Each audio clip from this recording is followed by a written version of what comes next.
सड़क हादसों में जान बचाने के लिए बांस के बने क्रैश बैरियर बाहुबली का प्रयोग प्रदेश में शुरू हो गया है।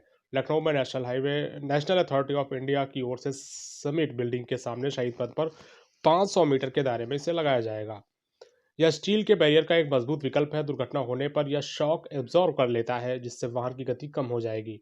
वही वाहन सड़क के नीचे खाई अथवा गड्ढे में नहीं गिरेंगे। प्रदेश में पहली बार इस बम्बू क्रैश बैरियर का इस्तेमाल किया गया है। शहीद पथ पर जहां इसे लगाया गया है वहां आए दिन हादसे होते हैं। एनएचआई के परियोजना निदेशक सौरभ चौरसिया के मुताबिक सबसे खास बात यह है कि बैरियर इको फ्रेंडली है। इसमें छत्तीसगढ़ के एक खास प्रजाति के बांस का इस्तेमाल किया जा रहा है। इससे न केवल लोगों को रोजगार मिल रहा है बल्कि पर्यावरण संरक्षण भी हो रहा है। अभी इसे पायलट प्रोजेक्ट के तौर पर लगाया गया है। इसके बाद शहीद पथ के अन्य मार्गों व हाईवे पर इसे लगाया जाएगा। विश्व का पहला बम्बू क्रैश बैरियर महाराष्ट्र में इसी साल चर्चा में आया था। तब केंद्रीय सड़क एवं जिले को तो जोड़ने वाले राजमार्ग पर 200 मीटर का लंबा बांस का क्रैश बैरियर लगाया गया था। उन्होंने इसके प्रयोग से पर्यावरण को नुकसान की चिंता कम होने की बात कही। केंद्रीय मंत्री ने भी यह बताया था कि स्टील क्रैश बैरियर की जगह बांस का इस्तेमाल एक सही विकल्प है। इसका नाम उन्होंने बाहुबली दिया था। National automotive test tracks Indore में बांस क्रैश बैरियर का परीक्षण किया गया। यही नहीं, रुड़की में केंद्रीय भवन अनुसंधान संस्थान में फायर रेटिंग टेस्ट के दौरान भी इसे बेहतर बताया गया। कठोर परीक्षणों के बाद इसको इंडियन रोड कांग्रेस भी मान्यता प्रदान कर चुका है। इस बैरियर को बनाने में बम्बूसा बालकोआ प्रजाति के बांस का इस्तेमाल हो रहा है। इसमें कीड़ों से सुरक्षित रखने वाले तेल क्रियोसोट का लेप लगाया जाता है। इसके बाद हाई डेंसिटी पॉली एथिलीन की कोटिंग की गई है। इस कोटिंग से उच्च तापमान में भी बैरियर को किसी तरह का नुकसान नहीं पहुंचता है।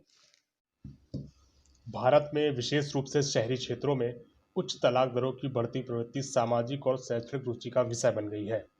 तलाक की बढ़ती प्रवृत्ति पारंपरिक मानदंडों से हटकर सामाजिक ताने बाने में बदलाव का संकेत दे रहा है। इसलिए इसके कारण की गहन जांच की आवश्यकता है। शहरों में संयुक्त से एकल परिवारों में परिवर्तन के कारण विस्तारित परिवारों की संख्या कम हो गई है।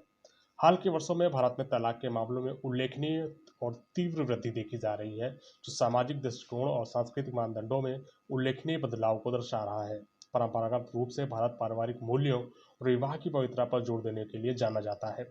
हालांकि कई कारकों ने बदलती गतिशीलता में योगदान दिया है, जिससे देश भर में तलाक की दर में वृद्धि हुई है। राष्ट्रीय परिवार स्वास्थ्य सर्वेक्षण के अनुसार शहरी क्षेत्रों में पारिवारिक संरचनाओं में उल्लेखनीय बदलाव आया है। समाजशास्त्री अध्ययनों ने शहरी भारतीय परिवारों में बढ़ते व्यक्तिगतवाद पर तेजी से ध्यान केंद्रित किया। पश्चिमी संस्कृति का प्रभाव, वैश्वीकरण और मीडिया की पहुंच ने शहरी भारतीयों को विवाह और तलाक पर विभिन्न दृष्टिकोणों से परिचित करवाया है। गौरतलब है कि पश्चिमी मीडिया और वैश्वीकरण के प्रभाव ने भारतीय समाज के प्रेम और रिश्तों की धारणा को प्रभावित किया। युवा पीढ़ी पारंपरिक पारिवारिक अपेक्षाओं की तुलना में व्यक्तिगत खुशी और अनुकूलता को प्राथमिकता देने लगी है, जिसके कारण जब उनकी शादी में संतुष्टि नहीं मिलती तो वे तलाक को एक व्यवहारिक विकल्प के रूप में मानने लगे हैं। भारत अधिक व्यक्तिवादी होता जा रहा है। लोग पारिवारिक और सामाजिक अपेक्षाओं पर व्यक्तिगत खुशी और स्वायत्ता को प्राथमिकता देने लगे हैं। पैसों पर सहमति, वित्तीय कुप्रबंधन के कारण पति पत्नी के बीच झगड़े हो रहे हैं। असंगत पालन पोषण शैलियों के मामले में कुछ जोड़े बच्चों के पालन पोषण के लिए अधिक उपयुक्त वातावरण की तलाश में तलाक का विकल्प चुन रहे हैं। कार्य असाइनमेंट या उच्च शिक्षा के अलगाव के कारण भी अलगाव की स्थिति आ रही है। ससुराल वालों के साथ संघर्ष, विशेषकर संयुक्त परिवार में वैवाहिक तनाव को बढ़ावा मिलता है। सोशल मीडिया और प्रौद्योगिकी के व्यापक उपयोग से पति पत्नी के बीच विश्वास संबंधी समस्याएं, ईर्ष्या और गलतफहमियां पैदा हो रही हैं। व्हाट्सएप, इंस्टाग्राम और फेसबुक जैसे सोशल मीडिया प्लेटफॉर्म के जरिए इस तेजी से लोगों के बीच अतरंगता बढ़ी है, उससे तेजी से सोशल मीडिया प्लेटफॉर्म विवाह, विच्छेद और तलाक की वजह भी बन रहे हैं।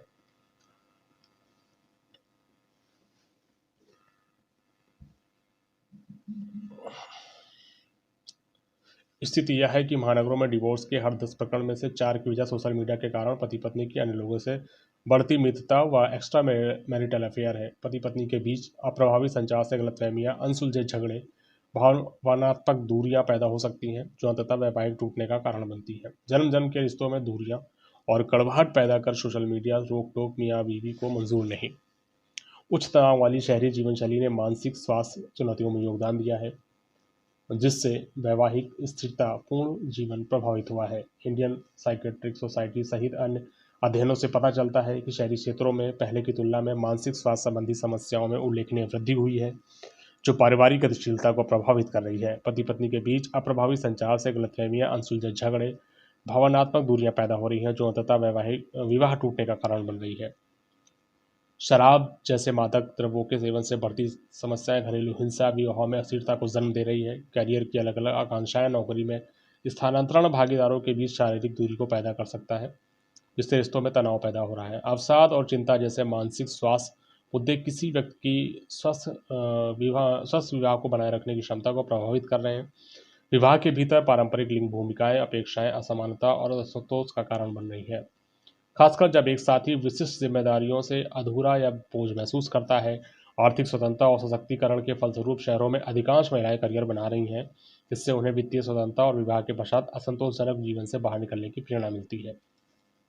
भारत की तीव्र आर्थिक वृद्धि और शहरीकरण ने पारिवारिक संरचना को बदल दिया है। जैसे जैसे लोग बेहतर अवसरों के लिए शहरों की ओर पलायन करते हैं, उन्हें आधुनिक जीवन शैली के साथ तालमेल बिठाने में अक्सर नई चुनौतियों का सामना करना पड़ता है, जिससे विवाह में तनाव आ सकता है। आर्थिक दबाव, नौकरी का तनाव, कार्य जीवन संतुलन की कमी कारण पत्नी के बीच झगड़े हो रहे हैं। भारत के महानगरों क्षेत्रों में तलाक की दरों में वृद्धि सांस्कृतिक, आर्थिक, कानूनी कारकों की एक जटिल परस्पर क्रिया को प्रदर्शित करती है।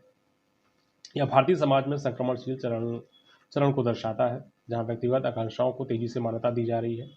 यह प्रवृत्ति पारंपरिक मानदंडों को चुनौती देते हुए सामाजिक विकास और समकालीन मूल्यों को व्यक्तिगत कल्याण के साथ विवाह के बेहतर तालमेल के रास्ते भी खोलती है।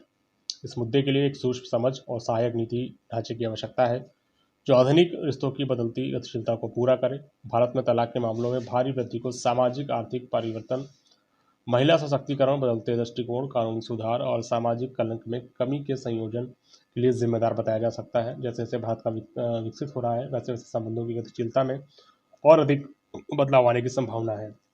जोड़ों को उनके मुद्दों का समाधान करने और जब भी संभव हो तलाक के विकल्प तलाशने में मदद करने के लिए सहायता प्रणाली, परामर्श सेवाएं प्रदान करना समाज के लिए आवश्यक है। इसके अतिरिक्त अंतर्निहित सांस्कृतिक मानदंडों को संबोधित करने और लैंगिक समानता में सुधार करने के प्रयास भविष्य में स्वस्थ और अधिक टिकाऊ विवाहों में योगदान दे सकते हैं। उपयुक्त विचार हमारी लेखिका जो हमारे संस्थान से जुड़ी हुई है, प्रियंका सौरभ के हैं। धन्यवाद। अयोध्या में भगवान रामलला का प्राण प्रतिष्ठा कार्यक्रम 22 जनवरी 2024 को होने वाला है। इससे पहले अयोध्या में तैयारियों को अंतिम रूप दिया जा रहा है। अयोध्या रेलवे स्टेशन के पुनर्निर्माण का काम भी तेजी से जारी है। मुख्यमंत्री योगी आदित्यनाथ ने हाल ही में अयोध्या जंक्शन रेलवे स्टेशन का निरीक्षण भी किया। सीएम योगी ने निरीक्षण करते समय रेल अधिकारियों के समक्ष स्टेशन का नाम बदलने की इच्छा जताई। उन्होंने कहा, प्राण प्रतिष्ठा से पहले नया अयोध्या रेलवे स्टेशन का नाम अयोध्या धाम रेलवे स्टेशन हो सकता है। प्रधानमंत्री नरेंद्र मोदी 30 दिसंबर को अयोध्या का दौरा करेंगे। पीएम दौरे से पहले सीएम योगी गुरुवार को अयोध्या के दौरे पर रहे।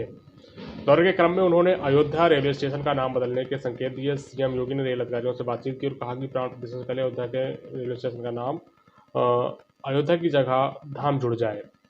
और माना जा रहा है कि रेल अधिकारियों ने उनके सुझाव को गंभीरता से लिया है। ऐसे में आने वाले दिनों में अयोध्या रेलवे स्टेशन का नाम बदलने की पूरी संभावनाएं बताई जा रही हैं। बता दें, पीएम नरेंद्र मोदी को लेकर सीएम ने समीक्षा बैठक में निर्देश दिए कि अयोध्या की स्वच्छता पर विशेष ध्यान दिया जाए, साथ ही सुरक्षा व्यवस्था, ट्रैफिक प्रबंधन के लिए खास योजनाएं बनाएं। इन्हीं तमाम चीज़ों का जायजा लेने के लिए सीएम योगी अयोध्या पहुंचे थे। पीएम मोदी अयोध्या एयरपोर्ट के बगल में विशाल जनसभा संबोधित करने वाले हैं। साथ ही में पीएम मोदी श्री रामचंद्र एयरपोर्ट और अयोध्या रेलवे स्टेशन का लोकार्पण करेंगे। 2 ट्रेनों को हरी झंडी दिखाकर लोकार्पण कार्यक्रम किया जाएगा। रिपोर्ट सरासर।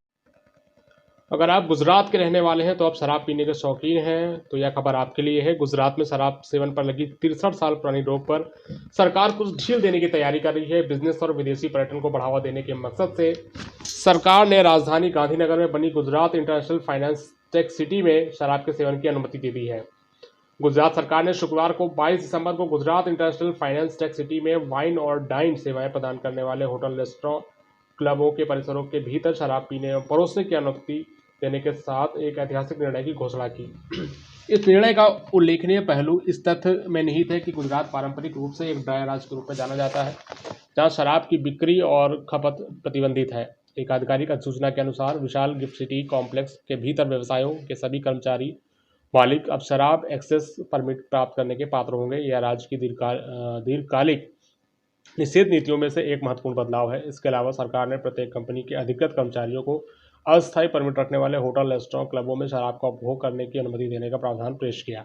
बशर्ते वे एक ही संगठन के स्थायी कर्मचारी की कंपनी में हों। उन्हें होटल, रेस्टोरेंट, क्लब के लिए सरकार ने विशेष रूप से FL3 लाइसेंस के माध्यम से वन एंड डाइन सुविधा प्राप्त करने के लिए रास्ता खोला है। जो दुकान स्थापित करने की योजना बना रहे हैं या वर्तमान में गिफ्ट सिटी में काम कर रहे हैं, इस लाइसेंस के तहत गिफ्ट सिटी के कर्मचारी, अधिकृत विजिटर इन प्रतिष्ठानों के भीतर शराब का लुत्फ ले सकते हैं। जहां एक और गिफ्ट सिटी में व्यक्तियों को होटल, क्लब, रेस्टोरेंट परिसर में शराब पीने की अनुमति है, वहीं प्रतिष्ठानों के द्वारा शराब की बोतलों की बिक्री पर सख्त प्रतिबंध रहेगा।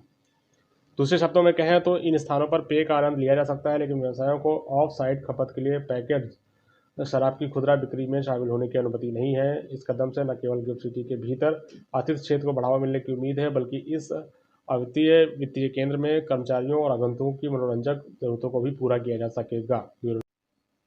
दूरसंचार विधेयक 2023 का प्रस्तुतिकरण का एक कदम है जो केंद्र सरकार के दीर्घकालीन लक्ष्य की दिशा में हुआ है।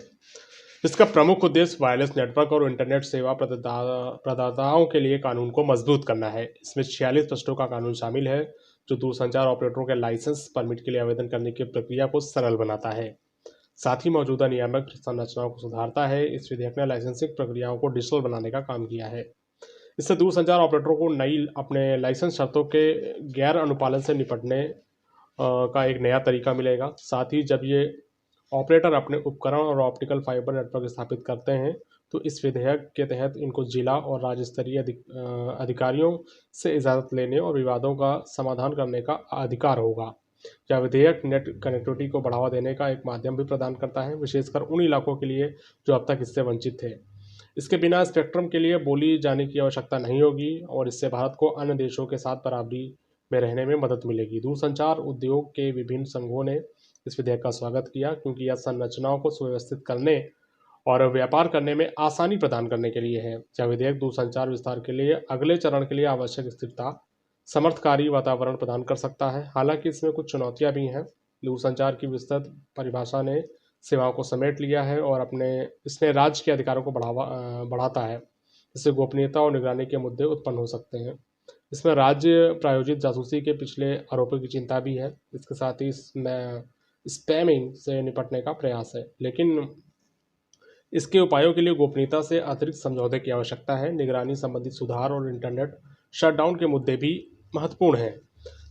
इन्हें ठुल्ला जाने की बजाय समाधान किया जाना चाहिए क्योंकि ये विवादास्पद है। विधेयक के पाठ में विभिन्न शक्तियों के मद्देनजर सरकार को इन चिंताओं पर ध्यान देना चाहिए जो बड़ी चिंताओं के साथ जुड़ी हैं। अंत में जब अंतिम मसौदा सार्वजनिक रूप से परामर्श के लिए जारी हुआ था तो उद्योग संगठनों और जनता की प्रतिक्रियाओं की पड़ताल पर रोक लग गई थी। जनता को साफ सुथरे मकसदों के बारे में और ज़्यादा आश्वस्त करने के लिए सरकार को पूरी पारदर्शिता, परामर्श के साथ ईमानदारी से नियम तय करने की आवश्यकता है। इस विधेयक ने दिखाया कि अधिनियम के प्रावधानों को लागू होने से पहले दूरसंचार विभाग द्वारा अधिसूचित अधीनस्थ विधान की आवश्यकता है। इससे बनेगा एक सुरक्षित और संरक्षित दूरसंचार उद्योग जो भारत को डिजिटल युग में अग्रणी रखेगा। लोकसभा के बाद राज्यसभा में आपराधिक कानून से जुड़े तीनों बिलों को पारित किया गया है, जिसके बाद राष्ट्रपति की मुहर लगने के साथ ही कानून अमल में आ जाएगा। मौजूदा आईपीसी, सीआरपीसी और इंडियन एविडेंस एक्ट की जगह नए तीनों कानून भारतीय न्याय संहिता, भारतीय नागरिक सुरक्षा संहिता, भारतीय साक्ष्य अधिनियम होंगे। संसद के दोनों सदनों में पारित हुए तीनों नए बिल पर टिप्पणी करते हुए कांग्रेस के वरिष्ठ नेता मनीष तिवारी ने कहा कि इन तीन कानूनों की आत्मा असंवैधानिक है, ये कानून क्रूर हैं, सत्तावादी हैं। उन्होंने कहा कि ये भारत में एक पुलिस राज की नींव रखेंगे। ये कानून होंगे, कानून की उचित अदालतों में चुनौती दी गई। मुझे विश्वास है कि ये संवैधानिकता की परीक्षा में उत्तीर्ण नहीं होंगे। संसदीय कार्य मंत्री प्रहलाद जोशी ने शुक्रवार को कहा कि संसद सुरक्षा उल्लंघन मामले की जांच के तहत भाजपा के लोकसभा सदस्य प्रताप सिम्हा का बयान दर्ज किया गया। जोशी ने यहां एक संवाददाता सम्मेलन को संबोधित करते हुए कहा, 13 दिसंबर के सुरक्षा उल्लंघन के मामले की जांच चल रही है और रिपोर्ट सौंपे जाने के बाद कानून अपना कार्य करेगा। उन्होंने कहा कि 13 दिसंबर को जो प्रदर्शनकारी लोकसभा कक्ष में घुस गए थे और धुआं उड़ाया था, वे सिम्हा के कार्यालय द्वारा जारी किए गए पास पर संसद में दाखिल हुए थे। सिम्हा मैसूर से 2 बार लोकसभा के सदस्य हैं। केंद्रीय मंत्री अनुराग ठाकुर ने विपक्ष पर निशाना साधा। इस दौरान अनुराग ठाकुर ने कहा कि प्रधानमंत्री नरेंद्र मोदी ने पहले दिन ही कहा था कि चुनाव की पराजय का प्रभाव सदन की कार्रवाई पर नहीं दिखना चाहिए और वही हुआ। विपक्ष ने बहाना ढूंढ सदन न चलाने का, जनता से जुड़े मुद्दों को न उठाने का और उपराष्ट्रपति का अपमान करने का। उन्होंने आगे कहा कि एक पार्टी के पूर्व अध्यक्ष ऐसे कुकृत्य को करने वालों को रोकने के बजाय उसे रिकॉर्ड करते हैं, उसका प्रचार प्रसार करते हैं। ये दिखाता है कि विपक्ष का स्तर कितना गिर चुका है। कुछ लोग ऐसी हरकतें तब करते हैं जब संतुलन खो देते हैं। देश के 15 हवाई अड्डों पर 164 विमान बेकार खड़े हैं। सरकार ने गुरुवार को लोकसभा को यह जानकारी दी। केंद्रीय मंत्री ज्योतिरादित्य सिंधिया द्वारा एक प्रश्न के लिखित उत्तर में साझा किए गए आंकड़ों के अनुसार इनमें से सर्वाधिक विमान दिल्ली हवाई अड्डे पर बेकार खड़े हैं, जिनकी संख्या 64 है। मंत्री के उत्तर के अनुसार बेंगलुरु हवाई अड्डे पर 27, मुंबई हवाई अड्डे पर 24 और चेन्नई हवाई अड्डे पर 20 ऐसे विमान खड़े हैं जिनका कोई काम नहीं है। इनके अलावा अहमदाबाद, भुवनेश्वर, कोचीन, गोवा, मोपा, हैदराबाद, जयपुर, कोलकाता, कन्नौर, नागपुर और रायपुर हवाई अड्डों पर भी कुछ बेकार विमान पड़े हुए हैं। सिंधिया ने अपने उत्तर में बताया कि इन विमानों में Indigo, SpiceJet, Go First, air India, zoom air alliance के एयर विमान शामिल हैं। सरकार देश में फर्जी सिम कार्ड के जरिए ठगी और इस तरह के अन्य अपराधों पर नकेल कसने जा रही है। देश में 138 साल पुराने टेलीग्राफ अधिनियम को निरस्त कर दिया गया। कानून बनाने के लिए लाए गए दूरसंचार विधेयक 2023 को संसद ने गुरुवार को मंजूरी दी। इस विधेयक में फर्जी सिम लेने पर 3 साल की जेल और 50 लाख तक जुर्माने का प्रावधान किया गया है। इस बिल पर राष्ट्रपति के हस्ताक्षर होने के बाद यह कानून पूरी तरह लागू हो जाएगा। विधेयक पर चर्चा का जवाब देते हुए दूरसंचार मंत्री अश्विनी वैष्णव ने कहा कि भारत का दूरसंचार क्षेत्र में बहुत कठिनाई वाले दौर में था, लेकिन पिछले कुछ 9.5 वर्षों में इसे वहां से बाहर लाया गया। इस विधेयक में उपभोक्ताओं को केंद्र में रखकर उनके हितों को ध्यान में रखकर कानून में प्रावधान किए गए हैं। विधेयक के अनुसार यदि कोई राष्ट्रीय सुरक्षा, दूसरे देशों के साथ मैत्रीपूर्ण संबंधों के हित के खिलाफ किसी भी तरह से काम करता है और अवैध रूप से दूरसंचार उपकरणों का उपयोग करता है तो उसे 3 साल तक की कैद की सजा सुनाई जा सकती है या 2 करोड़ रुपए का भारी जुर्माना लगाया जा सकता है। विधेयक में कहा गया है यदि केंद्र सरकार उचित समझती है तो ऐसे व्यक्ति को दूरसंचार सेवा निलंबित या समाप्त भी कर सकती है। यदि कोई दूरसंचार नेटवर्क को नुकसान पहुंचाता है तो उसे 50 लाख रुपए तक के जुर्माने का उत्तरदायी होना होगा। विधेयक में कहा गया है कि केंद्र सरकार द्वारा अधिकृत कोई भी अधिकारी किसी भी इमारत, वाहन, जहाज, विमान या स्थान की तलाशी ले सकता है जहां उसे कोई अनधिकृत दूरसंचार नेटवर्क या दूरसंचार उपकरण या रेडियो उपकरण रखने का या छुपाए जाने का भरोसा हो। अधिकृत व्यक्ति इस तरह के उपकरणों को अपने कब्जे में ले सकता है। साथ ही आपात स्थिति में मोबाइल सेवाओं और नेटवर्क पर प्रतिबंध लगाने के लिए भी विधेयक प्रावधान किया गया है। विधेयक में उपभोक्ताओं को सिम कार्ड जारी करने से पहले अनिवार्य रूप से उनकी बायोमेट्रिक पहचान कर लेने को कहा गया है। राज्यसभा के सभापति जगदीप धनखड़ ने विपक्ष के नेता मल्लिकार्जुन खड़गे को पत्र लिखा। इसमें उन्होंने कहा है कि सदन को निष्क्रिय करना दुर्भाग्यपूर्ण और सार्वजनिक हित के खिलाफ है।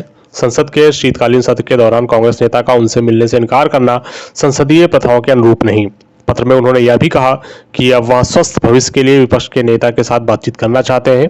यह पत्र लिखे जाने की बात तब सामने आई जब गुरुवार को उच्च सदन को अनिश्चित काल के लिए स्थगित कर दिया गया। सदन धनखड़ ने राष्ट्रवादी कांग्रेस पार्टी राकपा के प्रमुख शरद पवार को भी पत्र लिखा। पत्र में उन्होंने राज्यसभा के सभापति ने उच्च सदन से सदस्यों के निलंबन को उचित ठहराते हुए उनके कदाचार के चरम स्तर के कारण इसे टाला नहीं जा सकता था। वह उस अवसर पर खड़े हुए थे जब लोकतंत्र के मंदिर को अपवित्र किया गया। पत्र में धनखड़ ने संसद में सुरक्षा उल्लंघन के घटना के मुद्दे पर सामूहिक चिंता दिखाने के बजाय राजनीतिकीकरण की व्यापक धारणा पर भी अपनी पीड़ा व्यक्त की। उन्होंने कहा कि जब लोकतंत्र के मंदिर को अपवित्र किया गया तो निश्चित रूप से आप चिंतित वरिष्ठ सांसद के रूप में सहमत होंगे कि सभापति इस मौके पर आगे आए हैं।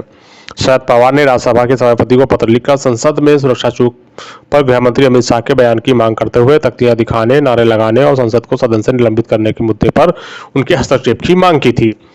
पवार को लिखे पत्र में आगे कहा गया कि आपके और अन्य नेताओं में इस मुद्दे को राजनीतिकरण की व्यापक धारणा है और सामूहिक चिंता से निपटने के लिए सामूहिक संकल्प को प्रतिबंधित करने की जरूरत से पूरी तरह दूर है। राकपा प्रमुख शरद पवार ने 19 दिसंबर को राज्यसभा के सभापति को पत्र लिखा था और उसी दिन पत्र का जवाब दिया गया। धनखड़ ने अत्यधिक कदाचार और सभापति के निर्देशों की लगातार अवहेलना के कारण सदस्यों को निलंबित किया जा सकता है। कर्नाटक सरकार ने शुक्रवार को हिजाब पहनने पर लगे प्रतिबंध को वापस लेने की घोषणा की। मुख्यमंत्री सिद्धरमैया ने कहा कि राज्य में हिजाब पर कोई प्रभावी प्रतिबंध नहीं है। उन्होंने कहा कि इस पर लगे प्रतिबंध जल्द ही वापस ले लिए जाएंगे। उन्होंने कहा कि महिला अपनी इच्छा अनुसार कुछ भी पहन सकती है। मुख्यमंत्री सिद्धरमैया ने कहा कि हिजाब पर अब कोई भी प्रतिबंध नहीं है। मुस्लिम महिलाएं हिजाब पहन सकती हैं और कहीं भी जा सकती हैं। सीएम ने कहा, मैंने प्रतिबंध वाले आदेश वापस लेने का निर्देश दिया है। आप क्या पहनते हैं और क्या खाते हैं यह आपकी पसंद है, मैं आपको क्यों रोकूं। सड़क परिवहन और राजमार्ग मंत्रालय हाईवे निर्माण समेत तमाम विषयों पर मौजूदा व्यवहारिक चुनौतियों से निपटने के लिए आईआईटी जैसे प्रतिष्ठित संस्थानों के साथ सहयोग बढ़ाने जा रहा है। इसी सिलसिले में उसने IIT Roorkee, IIT BHU, IIT Madras और जवाहरलाल नेहरू तकनीकी विश्वविद्यालय अनंतपुर के साथ चेयर प्रोफेसर की नियुक्ति के संदर्भ में सहमति पत्र पर हस्ताक्षर किए हैं। इन संस्थानों में मंत्रालय से संबंधित चेयर प्रोफेसरों की नियुक्ति होने से ट्रैफिक और हाईवे इंजीनियरिंग जैसे मामलों पर विशेषज्ञ तकनीकी सलाह मिल सकेगी। मंत्रालय के अनुसार चेयर प्रोफेसर उसके लिए रणनीतिक सलाहकार के रूप में कार्य करेंगे, खासकर तमाम ऐसे नए क्षेत्रों में जो सड़क परिवहन और राजमार्ग से सीधे संबंध रखते हैं। उन्होंने यह भी कहा कि शोध योजनाओं के लिए अपना तकनीकी मार्गदर्शन दें ताकि इन योजनाओं को आज ज़रूरत के समय के अनुरूप बनाया जा सके। मंत्रालय राजमार्गों के निर्माण के लिए महत्वाकांक्षी भारतमाला परियोजना पर कार्य कर रहा है। इसमें आधुनिक तकनीक और वृहद प्लानिंग की ज़रूरत है। तमाम ऐसी व्यवहारिक चुनौतियां हैं, खासकर लागत, सुरक्षा, डिजाइनिंग के लिहाज से, जिनका मौजूदा तकनीकी ढांचे में समाधान कठिन है। इसी के साथ मंत्रालय ने NH परियोजना के संदर्भ में अपनी क्षेत्रीय कार्यालयों से समस्याओं के बारे में सीधे जानना चाहा है, जिससे कि उन्हें समाधान के लिए चेयर प्रोफेसरों के पास भेजा जा सके। गौरतलब है कि केंद्रीय सड़क परिवहन मंत्री नितिन गडकरी लागत घटाने और गुणवत्ता बढ़ाने के लिए नई तकनीकों के अधिक से अधिक इस्तेमाल की वकालत करते हैं, लेकिन साथ में उन्होंने इस पर भी निराशा जताई कि नई तकनीक अपनाने के लिहाज से परंपरागत हिचक के सिलसिले को खत्म नहीं किया जा रहा। कर्नाटक में सूखे की स्थिति पर केंद्र सरकार गंभीर दिखाई दे रही है। सूखे की स्थिति को लेकर केंद्रीय गृह मंत्री अमित शाह 23 दिसंबर को उच्च स्तरीय समिति की बैठक की अध्यक्षता कर रहे थे। कर्नाटक के मुख्यमंत्री सिद्धरमैया ने शुक्रवार को यह जानकारी दी। मुख्यमंत्री सिद्धरमैया ने कहा कि उन्होंने सूखे की स्थिति को लेकर अपनी हालिया दिल्ली यात्रा के दौरान प्रधानमंत्री नरेंद्र मोदी और अमित शाह को इस मुसीबत से अवगत कराया था। सीएम ने कहा कि उन्होंने PM और गृह मंत्री से सूखे से निपटने के लिए वित्तीय सहायता मांगी। उन्होंने कहा कि सूखे की स्थिति को देखते हुए महात्मा गांधी राष्ट्रीय ग्रामीण रोजगार गारंटी योजना के तहत मजदूरों के लिए रोजगार दिवस को 100 दिन से बढ़ाकर 150 दिन करने का अनुरोध किया गया है। सिद्धरमैया ने बताया कि PM मोदी ने उन्हें आश्वस्त किया कि वह इस विषय पर अमित शाह से बात करेंगे। इसके अलावा रामनगर जिले के कनकपुरा में केदातु में कावेरी नदी पर विवादास्पद संतुलन जलाशय पर सिद्धरमैया ने कहा कि PM मोदी ने उन्हें यह भी आश्वासन दिया कि वह संबंधित मंत्रियों और अधिकारियों के साथ भी चर्चा करेंगे। देश जिन दूर दराज इलाकों में इंटरनेट के अभाव में टेली हेल्थ, टेली एजुकेशन या तमाम वित्तीय सेवाएं उपलब्ध नहीं हो पाती हैं, वहां ये सेवाएं जल्दी मिलने लगेंगी। यह संभव हुआ टेलीकॉम बिल 2023 के प्रावधान से, जिसमें सैटेलाइट कम्युनिकेशन के लिए नीलामी के बजाय सीधे स्पेक्ट्रम आवंटन का विकल्प चुना गया। इस बिल को संसद से मंजूरी मिल गई है। लोकसभा ने इसे 20 दिसंबर को और राज्यसभा ने 21 दिसंबर को पारित कर दिया था। यह bill Indian telegraph act 1885, Indian wireless telegraphy act 1933 और टेलीग्राफ वायर्स एक्ट 1950 की जगह लेगा। बिल के अनुसार 19 तरह की सेवाओं के लिए स्पेक्ट्रम का प्रशासनिक आवंटन किया जाएगा। इनमें mobile satellite service, in flight connectivity, maritime connectivity, VSAT, global mobile personal communication by satellite services भी शामिल है। भारत में सैटेलाइट कम्युनिकेशन अभी शुरुआती चरण में है। इसमें विस्तार की अनेक संभावनाएं हैं। विशेषज्ञों का कहना है कि नीलामी के जरिए स्पेक्ट्रम आवंटन होने पर सेवाएं शुरू होने में अधिक समय लगता है, लेकिन प्रशासनिक आवंटन से सेवाएं जल्दी शुरू हो सकेंगी। अरसे से माफिया मुख्तार अंसारी के कब्जे में रहे डालीबाग स्थित शत्रु संपत्ति के बड़े भूखंड को LDA ने बुधवार को शासन के आदेश पर छीन लिया। अभियंत्रण इकाई के अभियंताओं ने इसकी सफाई कराई। करीब 2000 वर्ग मीटर यानी 20,000 स्क्वायर फीट के इस भूखंड पर LDA गरीबों के लिए 4 मंजिला 2 अपार्टमेंट में 72 सस्ते फ्लैट बनाएगा, यानी 36 फ्लैट के 2 अपार्टमेंट बनेंगे। गरीबों को ये मकान डूडा की ओर से आवंटित किए जाएंगे। बताया जा रहा है अपार्टमेंट 1 साल में बनकर तैयार हो जाएंगे। LDA हफ्ते भर में अपार्टमेंट का काम शुरू कर देगा। मुख्य अभियंता अजय सिंह ने बताया, अधिशासी अभियंता नवनीत शर्मा के नेतृत्व में भूखंड को कब्जे में लेकर पेड़ पौधों की कटाई सफाई करवाई गई है। इस जमीन पर अपार्टमेंट बनाने का ठेका 3.50 करोड़ में संगम इंटरप्राइजेस कंपनी को दिया गया है। गोरखपुर की यह कंस्ट्रक्शन कंपनी यूपी के कई शहरों में निर्माण कर रही है। दरअसल एक फ्लैट की औसतन की लागत 4,50,000 रुपये आनी है। आयकर विभाग ने मुख्तार अंसारी की डालीबाग में बेनामी संपत्ति जब्त की थी, जो गाजीपुर निवासी तनवीर सहर के नाम से खरीदी गई थी। यह संपत्ति पहले मुख्तार की पत्नी आशफा अंसारी के नाम थी, जिसे बाद में मुख्तार ने करीबी गणेश दत्त मिश्रा को बेचा। फिर गणेश दत्त ने इसे तनवीर सहर को बेचा। इससे सटा करीब 2000 वर्ग मीटर का एक और भूखंड है, जो मुख्तार सिंडिकेट के एजाज उर्फ एजाजुल हक की पत्नी फहमीदा अंसारी के नाम पर है। इस भूखंड के ठीक सामने स्थित एक अन्य भूखंड को मुख्तार ने राबिया बेगम के नाम से खरीदा था। बाद में राबिया बेगम ने इसे मुख्तार के बेटों अब्बास और उमर अंसारी के नाम कर दिया था। सीवर और सेप्टिक टैंकों की सफाई में होने वाली मौतों को रोकने के लिए नगर निगम विकास ने स्टैंडर्ड ऑफ ऑपरेटिंग प्रोसीजर जारी की है। सभी स्थानीय निकायों और जलकल विभाग को निर्देश दिए गए हैं कि वे सुनिश्चित करें कि जोखिम युक्त सीवर और सेप्टिक टैंकों की सफाई मैनुअल तरीके से करवाने में परहेज किया जाए। सुनिश्चित किया जाए कि सफाई के काम में मशीनों का इस्तेमाल हो।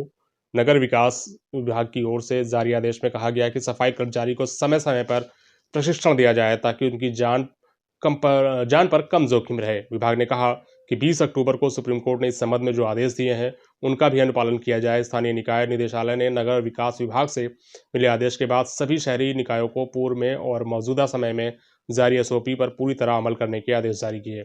निदेशक स्थानीय निकाय डॉक्टर नितिन बंसल ने कहा, असुरक्षित सफाई करवाना कानूनी अपराध है। बिना समुचित सुरक्षा उपायों के सीवर में प्रवेश प्रतिबंधित किया जाए। उन्होंने कहा, जहां पर काम हो रहा है वहां पर फर्स्ट एड, ऑक्सीजन समेत सभी सुरक्षा इंतजाम होने चाहिए ताकि आपात स्थिति में कर्मचारियों को बचाया जा सके। सीवर सफाई के काम में लगने वाले कर्मचारियों को प्रशिक्षित होना अनिवार्य है। वैध आई कार्ड होना चाहिए। सीवर सफाई का काम ऐसे समय में किया जाए जब सीवर में सीवरेज सबसे कम मात्रा में हो। उप मुख्यमंत्री ब्रजेश पाठक ने कहा कि कोरोना का नया सब वेरिएंट घबराने की जरूरत नहीं है। प्रदेश का स्वास्थ्य महकमा हर स्थिति से निपटने के लिए तैयार है।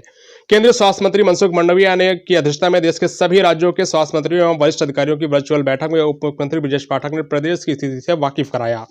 उन्होंने बताया कि उत्तर प्रदेश के हर अस्पताल में ऑक्सीजन से लेकर अन्य सभी सुविधाएं दुरुस्त कर ली गई हैं। व्यापक स्तर पर जांच करवाई जा रही है, लेकिन अभी तक कोई मरीज नहीं मिला है। उन्होंने कहा, कुछ स्थानों पर सामने आने वाले केसेस में कोरोना का कोई भी नया वेरिएंट नहीं है, बल्कि यह सब वेरिएंट है। इससे घबराने की जरूरत नहीं है। 7 महीने बाद गाजियाबाद में कोरोना का पहला केस मिला है। निजी चिकित्सक ने निजी लैब में मरीज की जांच करवाई है, जिसमें कोविड पॉजिटिव रिपोर्ट आई। स्वास्थ्य विभाग ने मरीज और उसके परिवार से सभी सदस्यों का सैंपल लेकर जांच के लिए भेजा है। दिल्ली में मंगलवार को 3 कोरोना के नए केस मिले। सभी मरीजों का उपचार अलग अलग अस्पतालों में चल रहा है। स्वास्थ्य विभाग द्वारा जारी आंकड़ों के मुताबिक अब राजधानी में 20,14,448 मामले संक्रमण के दर्ज हो चुके हैं। एसजीपीजीआई में सोमवार को आग लगने से 2 लोगों की मौत के बाद उप मुख्यमंत्री ब्रजेश पाठक भी और बुधवार को संस्थान में पहुंचे। चिकित्सा अधिकारियों के साथ दुर्घटना स्थल पर जाकर मामले की जानकारी ली। उच्च स्तरीय जांच कराकर दोषियों पर कार्रवाई की बात भी कही है। डिप्टी सीएम ने बताया, फिलहाल दुर्घटना स्थल सील कर दिया गया है। सफाई कराई जा रही है। जांच रिपोर्ट से घटना के कारणों का पता लगेगा। Bureau report रासाची। उत्तर प्रदेश में ऑनलाइन शिक्षण प्रशिक्षण के तहत अब 92 राजकीय महाविद्यालयों में विद्यार्थियों को ई बुक्स व ई लाइब्रेरी की सुविधा दी जाएगी। इसके लिए उच्च शिक्षा विभाग लगभग 3.5 करोड़ रुपए खर्च करेगा। शासन की ओर से प्रदेश के 172 में से 85 राजकीय महाविद्यालयों में रूसा व अन्य स्रोतों से स्मार्ट क्लास विकसित की जा रही है। 58 राजकीय महाविद्यालयों में 10 करोड़ से स्मार्ट क्लास विकसित की जा रही है। इसी तरह 92 राजकीय महाविद्यालयों में ई लाइब्रेरी व ई बुक्स की सुविधा भी बनाई जा रही है। राजकीय महाविद्यालयों को इस सुविधा के लिए 2 से 5 लाख रुपए प्रति कॉलेज स्वीकृत हुए हैं। उच्च शिक्षा निदेशक प्रोफेसर ब्रह्मदेव ने बताया कि 92 महाविद्यालयों का चयन कर प्रस्ताव शासन को भेजा गया था। शासन ने इसके लिए बजट स्वीकृत कर दिया है। शिक्षा निदेशालय स्तर पर ई कंटेंट स्टूडियो के लिए भी इस वित्तीय वर्ष में धनराशि आवंटित की गई है। प्रयास है कि ज़्यादा से ज़्यादा विद्यार्थियों को ई कंटेंट की सुविधा दी जाए। ई लाइब्रेरी के लिए सभी राजकीय महाविद्यालयों में प्रयास चल रहा है। नए सत्र तक सभी जगह यह सुविधा उपलब्ध रहेगी। प्रदेश में बेसिक विद्यालयों की बेहतरी के लिए काम कर रहे राज्य शैक्षिक अनुसंधान एवं प्रशिक्षण परिषद ने 4 प्रमुख क्षेत्रीय बोलियों में शब्दकोश तैयार किया। शब्दकोश शिक्षकों को पठन पाठन में काफ़ी सहयोग करेगा। वह इसकी सहायता से संबंधित क्षेत्र के शब्दों की जानकारी प्राप्त कर सकते हैं। SCERT ने क्षेत्रीय बोलियों अवधी, ब्रज, बुंदेली और भोजपुरी का हिंदी भाषा सहित शब्दकोश तैयार किया है। अगर पश्चिम क्षेत्र के कोई शिक्षक पूर्वांचल में तैनात होते हैं तो इसके माध्यम से वह इस क्षेत्र के शब्दों को आसानी से जान समझकर बच्चों को पढ़ा सकते हैं। SCERT के प्रभारी निदेशक डॉक्टर पवन सचान ने बताया कि शब्दकोश में 33,000 से अधिक शब्दों को शामिल किया गया है। तमिलनाडु के वरिष्ठ मंत्री पोनमुडी को मद्रास हाईकोर्ट ने भ्रष्टाचार से जुड़े एक मामले में 3 साल की सजा सुनाई है। हाईकोर्ट ने उन पर 50 लाख रुपए का जुर्माना लगाया है। उच्च न्यायालय ने निचली अदालत की तरफ से पोनमुडी को बरी करने के फैसले को पलटते हुए यह सजा सुनाई। बता दें कि मद्रास उच्च न्यायालय ने पोनमुडी को आय से अधिक संपत्ति के मामले में दोषी पाया।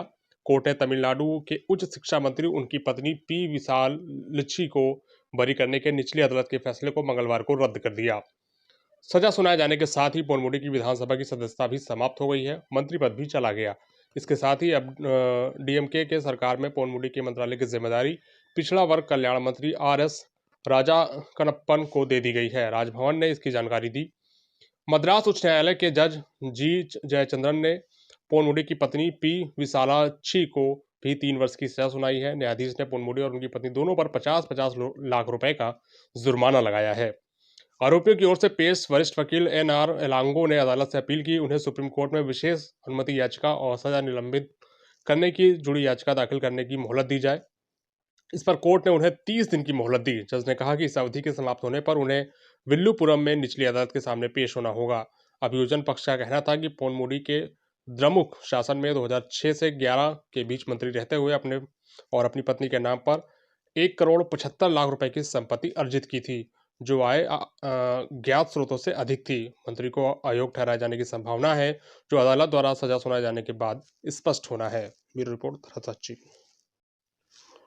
परिवहन निगम में 8,000 इलेक्ट्रॉनिक बसों को शामिल किया जाएगा। इसमें 3,000 एसी इलेक्ट्रॉनिक बसों को खरीदेगा।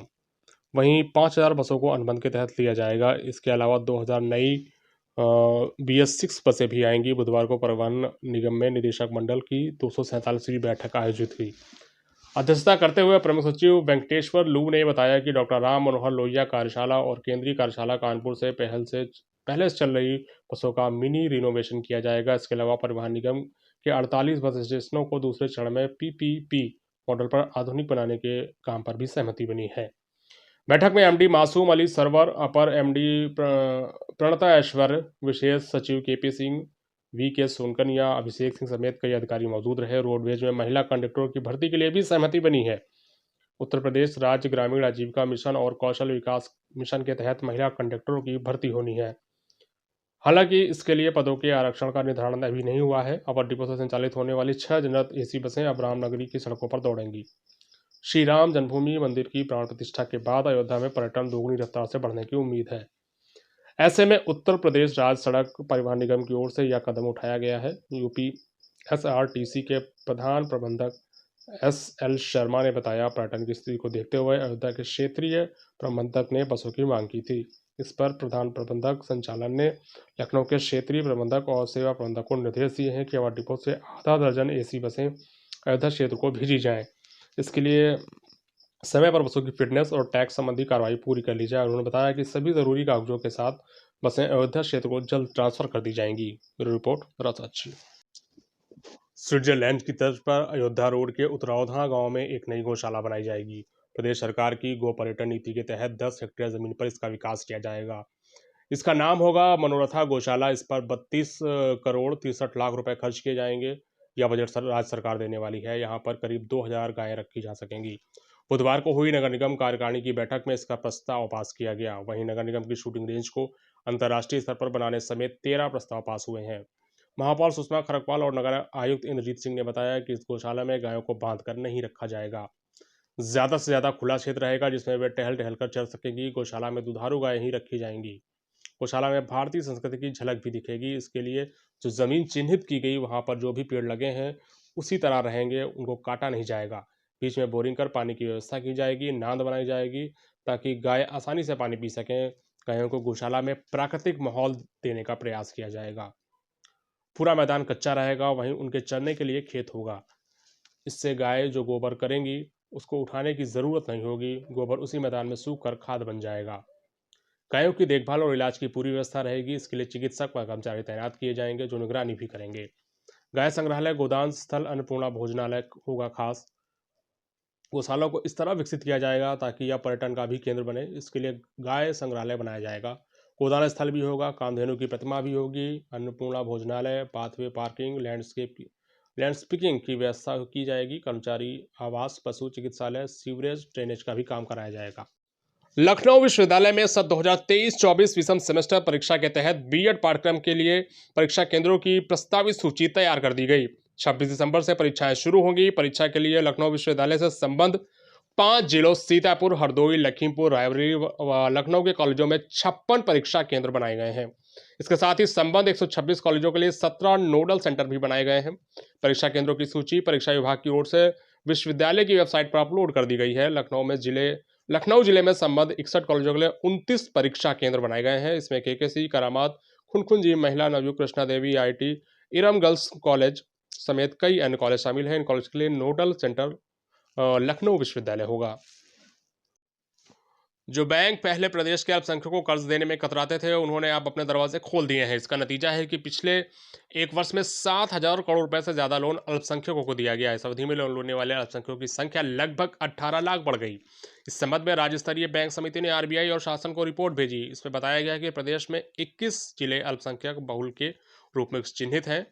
इनमें लोन लेने वाले अल्पसंख्यकों की संख्या में भारी वृद्धि देखी जा रही है। पिछले साल सितंबर में इन जिलों में 39,605 अल्पसंख्यकों ने 776 करोड़ रुपए का लोन विभिन्न मदों में लिया। इस साल सितंबर तक लोन लेने वाले अल्पसंख्यक 13,66,000 हो गए।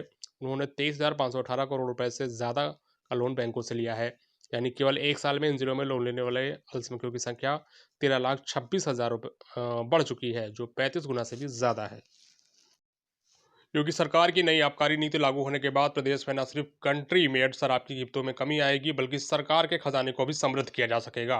प्रदेश के आबकारी आयुक्त सेंथल पांडियन सी ने नई आबकारी नीति को स्पष्ट करते हुए कहा, राज्य में कंट्री मेड शराब की विभिन्न कैटेगरीज को संक्षिप्त करते हुए अब इन्हें केवल 4 हिस्सों में बांटा गया है। पहले ये 9 श्रेणी में होती थी और इनके दाम भी अलग अलग होते थे। उन्होंने बताया कि शराब की कीमतों में कमी लाने का सबसे बड़ा कारण यूपी में ग्रेन अल्कोहल को बढ़ावा देने की नीति है। इससे प्रदेश के दूसरे राज्यों पर निर्भरता खत्म हुई है और राजस्व को भी फायदा मिल रहा है। इसके साथ ही प्रचलित व्यवस्था के प्रावधानों में दुरुपयोग रोकने के भी तमाम प्रयास किए जा रहे हैं। इनमें बियर की दुकानों के पास 100 स्क्वायर फीट के स्थान को परमिट रूम के तौर पर डेवलप किया जा सकेगा। इसकी परमिशन लेने 5,000 रुपये सालाना शुल्क होगी। परमिट रूम का सबसे बड़ा फायदा यह होगा कि ठंडी बियर की दुकान के पास ही पीने की सुविधा मिल सकेगी। इससे सड़क पर कहीं भी कोने में अवैध रूप से बियर पीने की होने वाली असुविधा से लोग बचेंगे और कई बार सड़क पर छेड़खानी, मारपीट जैसे अपराधों और अन्य असुविधाजनक स्थिति से बचा जा सकेगा। आबकारी आयुक्त के अनुसार सरकार शीरे वाली शराब की जगह ग्रेन अनाज वाली शराब को बढ़ावा दे रही है। दुनिया भर में ग्रेन अल्कोहल को सबसे ज्यादा क्वालिटी युक्त माना जाता है। पहले हमें ग्रेन अल्कोहल को पंजाब और हरियाणा जैसे राज्यों से इंपोर्ट करना पड़ता था, वहीं अब इनका निर्माण प्रदेश में ही हो रहा है। ऐसे में इंपोर्ट ड्यूटी तो बची रही है, जीएसटी में भी कमी आई है। साथ ही लाइसेंस फीस का भी 254 रुपये प्रति बल्क लीटर निर्धारण करने से सरकार के राजस्व में वृद्धि होगी। इसके अलावा मिनिमम गारंटी कोटा और मिनिमम गारंटी रेवेन्यू में 10% का इजाफा करने से 2024-25 में 50,000 करोड़ रुपए से अधिक का राजस्व प्राप्त करने का लक्ष्य है। बावजूद इसके शराब के रेट में कोई बढ़ोतरी नहीं होगी, बल्कि ग्रीन अल्कोहल और यूपीएमएल की शराब की 42.8 डिग्री वाली मदिरा जहां पहले 90 रुपए की मिलती थी, उसके दाम घटकर 85 रुपये हो जाएंगे। वहीं यूपीएमएल की शराब में 36 डिग्री वाली मदिरा की नई श्रेणी के रूप में जोड़ी गई है, जिसकी कीमत को 75 रुपये रखा गया है। इसके अलावा शीरे वाली शराब को भी 2 कैटेगरी में रखा गया है। इसमें 25 डिग्री की कीमत 50 रुपये और 36 डिग्री की कीमत 70 रुपये रखी गई है। इनकी दरों में कोई भी बदलाव नहीं हुआ है। इसके साथ ही पहली बार यूपीएमएल की शराब को ग्लास के साथ टेट्रा पैक में भी उपलब्ध कराया जाएगा। आचार संहिता के उल्लंघन के 2 मामलों में पूर्व सांसद जयाप्रदा को कोर्ट ने राहत नहीं दी। कोर्ट ने उनकी गिरफ्तारी के लिए एसपी को विशेष निरीक्षक की तैनाती कर कोर्ट में पेश करने को कहा। इसके साथ ही उनके जमानतियों को भी नोटिस जारी किए गए हैं। इस मामले की अगली सुनवाई 10 जनवरी को होगी। स्वार और केमरी थाने में लोकसभा चुनाव के दौरान पूर्व सांसद जयाप्रदा के खिलाफ आचार संहिता के उल्लंघन मामले में 2019 में 2 केस दर्ज हुए थे। दोनों मामले कोर्ट में विचाराधीन हैं। स्वार में दर्ज एक मामले में अभियोजन की गवाही पूरी हो चुकी है। पूर्व सांसद को अपने बयान दर्ज कराने हैं और बयान दर्ज कराने के लिए कोर्ट नहीं पहुंची। केमरी थाने में दर्ज आचार संहिता उल्लंघन के अन्य मामले में अभियोजन की गवाही चल रही है। इसमें भी पूर्व सांसद कोर्ट नहीं पहुंच रही। कोर्ट लगातार दोनों मामलों में गिरफ्तारी वारंट जारी कर चुका है। मंगलवार को सुप्रीम कोर्ट के अधिवक्ता असगर ने पूर्व सांसद की ओर से गैर जमानती वारंट को निरस्त करने के लिए फिर से प्रार्थना पत्र दिया था। वरिष्ठ अभियोजन अधिकारी अमरनाथ तिवारी के मुताबिक कोर्ट ने प्रार्थना पत्र को खारिज करते हुए कहा, गिरफ्तारी के लिए विशेष पुलिस निरीक्षक की तैनाती करने के एसपी को आदेश जारी किए। इसके साथ ही उनके खिलाफ गैर जमानती वारंट जारी करते हुए उनके जमानतियों को भी नोटिस इशू हुए हैं। श्रद्धालुओं को रामलला के दर्शन कराने के लिए देश के कोने कोने से अयोध्या के लिए 1000 ट्रेनें चलाई जाएंगी। ये जानकारी रेलवे बोर्ड की चेयरमैन जया वर्मा सिन्हा ने दी। वे बुधवार को रामनगरी पहुंची और अयोध्या रामघाट हाल्ट गोंडा जिले के कटरा रेलवे स्टेशन पर निरीक्षण किया। उन्होंने बताया कि प्राण प्रतिष्ठा से पहले देश के विभिन्न स्थानों से स्पेशल रेलवे ट्रेनें चलाने की योजना है। ये ट्रेनें 19 नवंबर से अयोध्या के लिए रवाना होगी। इनका संचालन करीब 100 दिनों तक जारी रहेगा। उन्होंने कहा कि मांग के अनुसार ट्रेनों का संचालन किया जाएगा। यदि ट्रेनें फुल हो गई और वहां अयोध्या आने वालों की संख्या ज़्यादा है तो दूसरी विशेष ट्रेनों की व्यवस्था की जाएगी। जया वर्मा ने बताया कि प्राण प्रतिष्ठा समारोह के मद्देनजर रेलवे रामनगरी के आसपास स्टेशनों को सजाने संवारने में जुट गया है। उन्होंने कहा कि राम मंदिर प्राण प्रतिष्ठा के प्रस्तावित कार्यक्रम में दिल्ली, मुंबई, चेन्नई, बेंगलुरु, पुणे, कोलकाता, नागपुर, जम्मू, पंजाब, हरियाणा सहित कई स्थानों से हजारों श्रद्धालु आएंगे। उन्हें कोई परेशानी ना हो, इसके लिए अधिकारी को सख्त निर्देश दिए जा रहे हैं। काशी विश्वनाथ धाम में भक्तों की सुरक्षा पुख्ता करने के साथ ही सहूलियत के लिए पुलिस के साथ निजी सुरक्षा एजेंसी भी तैनात होगी। मंदिर प्रशासन ने इसके लिए सुरक्षा एजेंसी का चयन कर लिया है। नए सुरक्षा प्लान को लागू करने के लिए काशी विश्वनाथ मंदिर की हाई पावर कमेटी में व्यापक चर्चा हुई। इसमें केंद्रीय औद्योगिक सुरक्षा बल की ओर से तैयार की गई कार्ययोजना के अमल पर भी चर्चा हुई। एडीजी सुरक्षा रघुवीर लाल की अध्यक्षता में मंडलायुक्त राजसभागार में हुई बैठक में सीआईएसएफ की कार्ययोजना के आधार पर सुरक्षा में बदलाव पर चर्चा हुई। इसमें तय हुआ कि स्थानीय टीम संयुक्त रूप से धाम परिसर का निरीक्षण कर यह रिपोर्ट देगी कि सीआईएसएफ के प्लान को एक साथ लागू किया जाए या इसके लिए चरणबद्ध प्रक्रिया अपनाई जाए। दरअसल सीआईएसएफ ने काशी विश्वनाथ मंदिर की सुरक्षा व्यवस्था को एयरपोर्ट की तर्ज पर लागू करने का सुझाव दिया है। इसमें मंदिर परिसर में ही पुलिस सुरक्षा को हटाने का भी सुझाव है। इसके लिए निजी सुरक्षा कर्मियों को तैनात करने का प्रस्ताव दिया गया है। इसके अलावा सशस्त्र और बिना हथियार वाले सुरक्षा कर्मियों के ड्यूटी पॉइंट चिन्हित हों। मुख्य द्वार पर सामान आदि की जांच करने के बाद ही मंदिर में प्रवेश मिलेगा। यहां बता दें कि धाम के नए स्वरूप के बाद रेड, येलो व ग्रीन जोन में व्यवस्था में बदलाव के साथ श्रद्धालुओं को गेट नंबर 4 से मोबाइल व सामान के साथ धाम में प्रवेश करने की अनुमति मिली है। बैठक में सभी द्वार से मोबाइल के साथ प्रवेश पर चर्चा हुई, मगर इसे लागू करने से पहले सीआईएसएफ के प्लान पर स्थलीय निरीक्षण पर सहमति बनी है। एनसीआर के 2,40,000 अधूरे घरों का निर्माण कार्य पूरा कराया जाएगा। मुख्यमंत्री योगी आदित्यनाथ की अध्यक्षता में मंगलवार को हुई कैबिनेट बैठक में एनसीआर के अधूरे पड़े 2,40,000 घरों को पूरा करने की मंजूरी मिल गई है। इस निर्माण से खरीदारों को राहत मिलने वाली है। दरअसल रियल एस्टेट प्रोजेक्ट की समस्याओं के निदान के लिए नीति आयोग के पूर्व सीईओ अमिताभ कांत की अध्यक्षता में एक समिति का गठन किया गया, जिसने डेवलपर्स की खराब वित्तीय हालत को देखते हुए अपनी संतुतियां दी थी, जिस पर यह निर्णय लिया गया है। इससे रुकी हुई परियोजनाओं को पूरा किया जाएगा और खरीदारों को फ्लैट मिल सकेंगे। कैबिनेट ने नगर निगम कानपुर, प्रयागराज, वाराणसी, आगरा के लिए म्युनिसिपल बॉन्ड जारी करने और स्थापना विकास निधि से क्रेडिट रेटिंग इन्वेस्टमेंट के लिए धनराशि उपलब्ध कराए जाने को भी स्वीकृति दी है। यूपी में साइबर अपराधों पर लगेगी लगाम। 57 जिलों में खुलेंगे साइबर क्राइम थाने। उत्तर प्रदेश में बढ़ते हुए साइबर क्राइम के मामलों को देखते हुए योगी सरकार ने बड़ा निर्णय लिया। इसके अंतर्गत प्रदेश के 57 जनपदों में साइबर क्राइम थाने स्थापित होंगे। सीएम योगी की अध्यक्षता में लोक भवन में आयोजित कैबिनेट बैठक में इस प्रस्ताव पर मुहर लग गई। इस निर्णय के साथ ही प्रदेश के सभी जनपदों में साइबर क्राइम थानों की मौजूदगी हो जाएगी। फिलहाल प्रदेश के सभी 18 मंडलों में साइबर क्राइम थाने मौजूद हैं। यूपी पुलिस में बम्पर भर्तियां, जानिए पूरी खबर। उत्तर प्रदेश पुलिस के इतिहास में सिपाहियों की सबसे बड़ी सीधी भर्ती का इंतजार खत्म होने जा रहा है। उत्तर प्रदेश पुलिस भर्ती एवं प्रोन्नति बोर्ड नागरिक पुलिस में 60,244 सिपाहियों की सीधी भर्ती होने की प्रक्रिया शुरू करने के लिए 1 सप्ताह के भीतर विज्ञप्ति जारी होने जा रही है। अभ्यर्थियों से ऑनलाइन आवेदन मांगे जाएंगे। इसमें करीब 25 लाख अभ्यर्थियों द्वारा आवेदन करने की संभावनाएं बताई जा रही हैं। बता दें, बीते करीब 3 वर्षों से सिपाहियों की भर्ती की कवायद बार बार टलती रही। पिछले 6 माह के दौरान उत्तर प्रदेश पुलिस भर्ती और प्रोन्नति बोर्ड ने नागरिक पुलिस में सिपाहियों को सीधी भर्ती के लिए परीक्षा कराने वाली कार्यदायी संस्था के चयन से लेकर अभ्यर्थियों के वन टाइम रजिस्ट्रेशन की सुविधा से जुड़ी कार्रवाई भी पूरी कर ली है। विधानसभा की सुरक्षा अभेद बनाने के लिए कमेटी बनाई गई। यूपी विधानसभा की सुरक्षा को लेकर अधिक चाक चौबंद और अभेद बनाया जाएगा। कोई व्यक्ति अवांछित सामग्री लेकर भवन परिसर में प्रवेश न कर सके, इसके पुख्ता इंतजाम किए जाएंगे। सोमवार को विधानसभा अध्यक्ष सतीश महाना की अध्यक्षता में आयोजित बैठक में सुरक्षा उपायों पर मंथन हुआ। महाना के निर्देश पर अपर पुलिस महानिदेशक रघुवीर लाल की अध्यक्षता में कमेटी बनाई गई है। कमेटी में सचिवालय प्रशासन विभाग के संयुक्त सचिव, राष्ट्र विधानसभा के एसपी, मार्शल और एसपीआर को सदस्य बनाया गया है। कमेटी जल्दी ही विधानसभा की सुरक्षा को लेकर रिपोर्ट पेश करने वाली है। पूर्व मुख्यमंत्री अखिलेश यादव ने कहा, उद्योगपतियों का कर्ज माफ, लेकिन किसानों का नहीं हो रहा।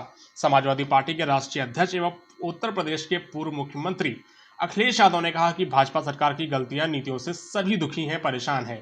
केंद्र सरकार ने उद्योगपतियों का 10 लाख करोड़ रुपए से ज्यादा का कर्जा माफ किया, लेकिन किसानों का कर्जा माफ नहीं हुआ। जनता भाजपा से नाराज है और वह परिवर्तन चाहती है। लोकसभा चुनाव में जनता भाजपा को सत्ता से बाहर निकाल देगी। उन्होंने कहा कि देश में महंगाई, बेरोजगारी चरम पर है। भाजपा की आर्थिक नीतियां पूरी तरह फेल है। नोटबंदी की खामियां भी सामने आ चुकी हैं। कालाधन और भ्रष्टाचार लगातार बढ़ रहा है। सोमवार को खबरिया चैनल से बातचीत में अखिलेश यादव ने कहा कि भाजपा सरकार सरकारी जांच एजेंसियों का गलत इस्तेमाल कर रही है। भाजपा भी कांग्रेस के रास्ते पर है। जनता भाजपा को सत्ता के दुरुपयोग की सजा देने वाली है। सपा की रणनीति इंडिया गठबंधन को मजबूत करने की है या पीडीए के रास्ते पर चलकर और मजबूत होगा और भाजपा को एक दिन हराएगा। पीएम विश्वकर्मा योजना के लाभार्थियों को साधेगी भाजपा यानी भारतीय जनता पार्टी। लोकसभा चुनाव से पहले भाजपा प्रधानमंत्री विश्वकर्मा सम्मान योजना के लाभार्थियों को साधेगी। योजना के तहत प्रदेश में लाभ उठाने वाले कारीगरों और छोटे दुकानदारों से संपर्क और समन्वय बढ़ाकर उन्हें वोट बैंक में तब्दील करने की रणनीति बनाई जा रही है। पार्टी के राष्ट्रीय महामंत्री सुनील बंसल 21 दिसंबर को लखनऊ में होने वाली बैठक में इसकी रूपरेखा पेश करने वाले हैं। पीएम विश्वकर्मा योजना के तहत लोहार, सुनार, कुम्हार, कारपेंटर, चर्मकार सहित 18 पारंपरिक कार्यों से जुड़े कारीगरों को कौशल विकास के लिए प्रशिक्षण देने और 500 रुपये प्रतिदिन प्रशिक्षण भत्ता देने, टूल किट के लिए 15,000 रुपये प्रोत्साहन राशि देने का प्रावधान है। साथ ही शुरुआत में 5% वार्षिक ब्याज दर पर 3 लाख रुपए ऋण दिलाया जाता है। प्रदेश में योजना के तहत अब तक करीब 2,25,217 कारीगरों ने अपना पंजीकरण करवा लिया है। ज्ञानव्यापी मामले में मुस्लिम पक्ष को एक बार फिर से बड़ा झटका लगा है। वाराणसी स्थित काशी विश्वनाथ ज्ञानव्यापी भूमि स्वामित्व विवाद मामले में इलाहाबाद हाईकोर्ट ने मंगलवार को बड़ा आदेश जारी किया। ज्ञानव्यापी मामले में इलाहाबाद हाईकोर्ट ने मुस्लिम पक्ष को बड़ा झटका दिया। इलाहाबाद हाईकोर्ट ने 1991 के मुकदमे को ट्रायल की मंजूरी दे दी है। काशी विश्वनाथ केस में 1991 में वाराणसी कोर्ट में पहला मुकदमा दाखिल हुआ था। याचिका में ज्ञानव्यापी परिसर में पूजा की अनुमति मांगी गई थी। प्राचीन मूर्ति स्वयंभू भगवान विश्वेश्वर की ओर से सोमनाथ व्यास, रामरंग शर्मा और हरिहर पांडे बतौर वादी इसमें शामिल हैं। मुकदमा दाखिल होने के कुछ महीने बाद सितंबर 1991 में केंद्र सरकार ने पूजा स्थल कानून बना दिया। ये कानून कहता है 15 अगस्त 1947 से पहले अस्तित्व में आए किसी भी धर्म के पूजा स्थल को किसी दूसरे धर्म के पूजा स्थल में नहीं बदला जा सकता है और अगर ऐसा कोई करने की कोशिश करता है तो उसे 1 से 3 साल तक की जेल और जुर्माना हो सकता है। अयोध्या का मामला उस वक्त कोर्ट में था, इसलिए उसे इस कानून से अलग रखा गया, लेकिन ज्ञानव्यापी मामले में इसी कानून का हवाला देकर मस्जिद कमेटी ने याचिका को हाईकोर्ट में चुनौती दी। 1993 में इलाहाबाद हाईकोर्ट ने स्टे लगाकर यथास्थिति कायम रखने के आदेश जारी किए थे। 2018 में सुप्रीम कोर्ट ने आदेश दिया कि किसी भी मामले में स्टे ऑर्डर की वैधता केवल 6 महीने के लिए ही लगेगी।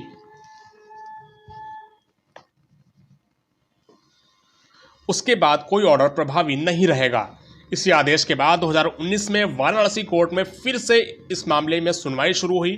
2021 में वाराणसी की सिविल जज senior division fast track court से ज्ञानव्यापी मस्जिद के पुरातात्विक सर्वेक्षण को मंजूरी मिली थी। आदेश में एक कमीशन नियुक्त किया गया और इस कमीशन को 6 और 7 मई को दोनों पक्षों की मौजूदगी में श्रृंगार गौरी की वीडियोग्राफी करने के आदेश दिए गए थे। 10 मई तक अदालत ने इसे लेकर पूरी जानकारी मांगी थी। 6 मई को पहले दिन का ही सर्वे हो पाया था, लेकिन 7 मई को मुस्लिम पक्ष ने इसका विरोध शुरू कर दिया। मामला कोर्ट पहुंचा। 12 मई को मुस्लिम पक्ष की याचिका पर सुनवाई हुई।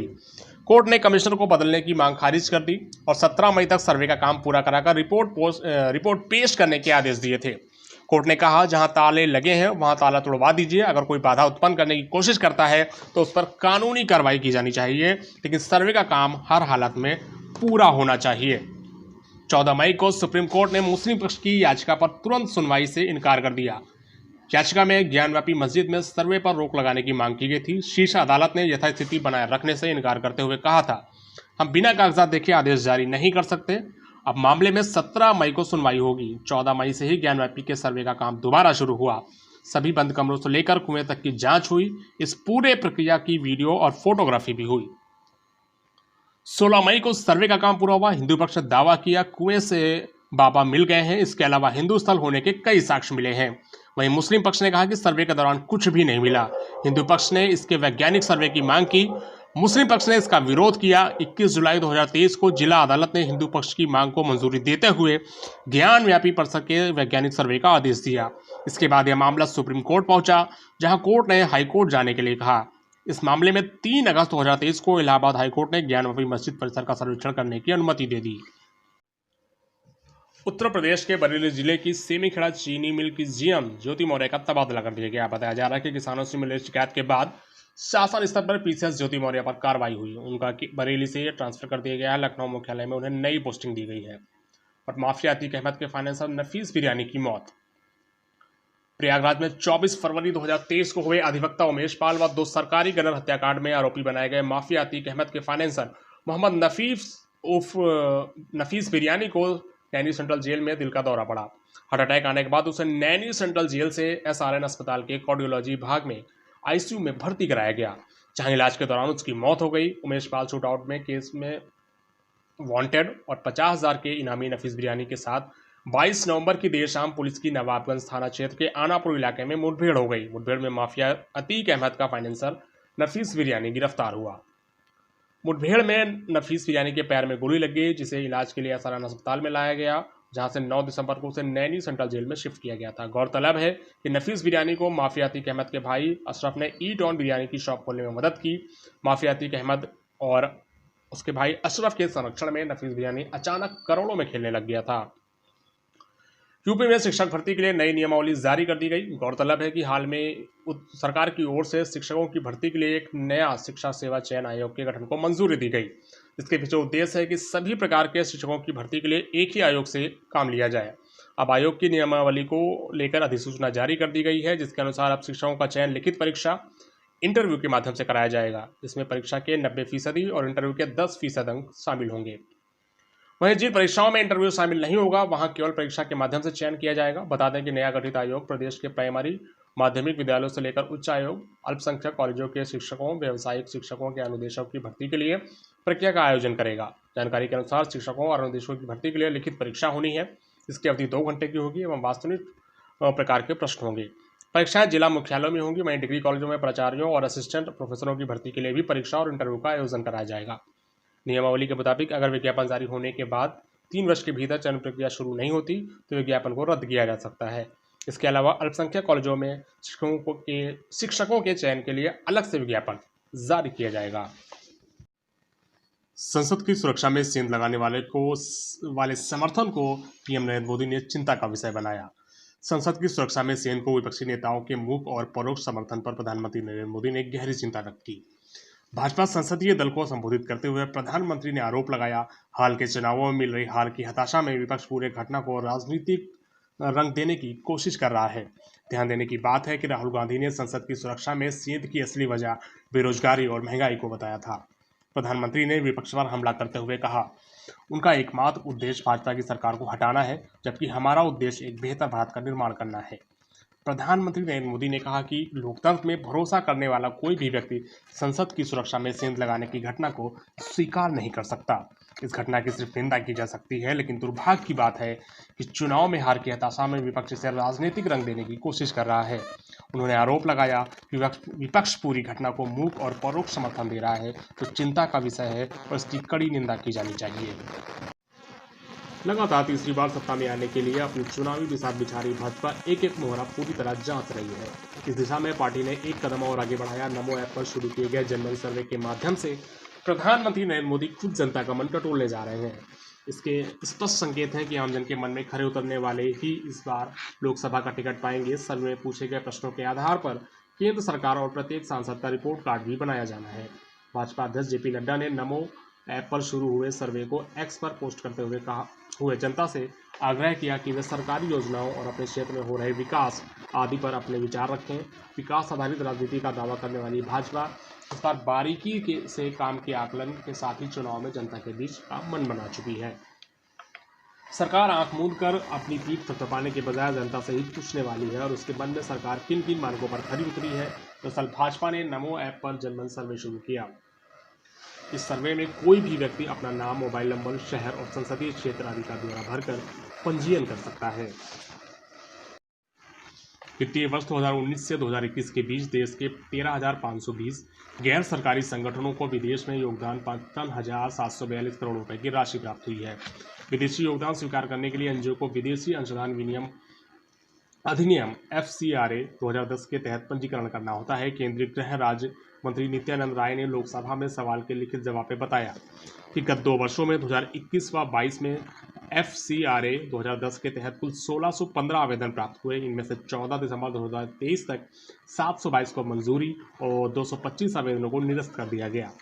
केंद्रीय मंत्री ने बताया कि आवेदनों को FCRA 2010 के प्रावधानों के तहत बनाए गए नियमों के तहत पात्रता मानदंड को पूरा नहीं करने पर निरस्त किया गया।